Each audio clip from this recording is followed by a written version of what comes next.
La 16e Assemblée générale ordinaire de l'Union africaine de radiodiffusion UAR, qui s'est tenue à Abidjan les 19 et 20 juin 2025, a clôturé ses travaux après 2 jours de réflexion approfondie et d'échanges fructueux sur l'avenir des médias africains. Réunissant près d'une centaine de participants et plus de 200 délégués venus de plus de 40 pays, cette rencontre, placée sous le thème « Développer les médias africains, quelle stratégie pour une résilience financière, technologique et des contenus innovants ?» a permis aux professionnels de l'audiovisuel, aux responsables institutionnels et aux partenaires internationaux de dresser un état des lieux du secteur et d'explorer des pistes concrètes pour son renforcement.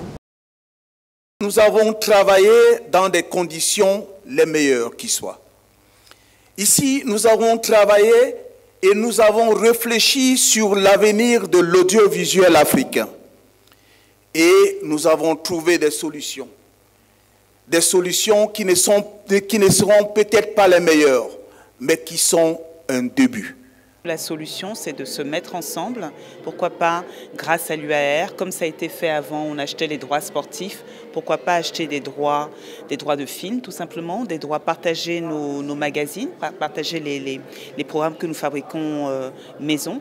Peut-être que ça, ce serait une piste.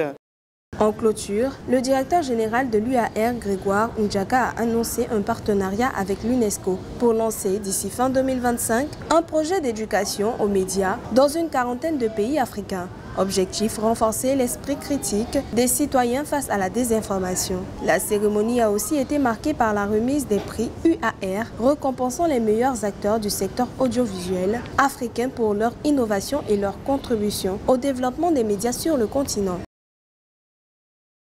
Le travail de tout journaliste, à la limite, c'est, après avoir réalisé un bon reportage, être reconnu par les siens.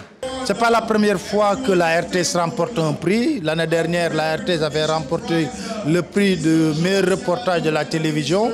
Aujourd'hui, c'est le meilleur reportage économie. Je crois qu'en remettant le prix au journaliste qui a réalisé ce reportage, le seul conseil que je peux lui prodiguer, c'est de se mettre encore davantage au travail. L'édition d'Abidjan terminée, la 17e Assemblée générale de l'UAR se tiendra en 2026 à Banjul en Gambie. Elle consolidera les acquis et mesurera les avancées vers un audiovisuel africain autonome, innovant et ancré dans les réalités du continent.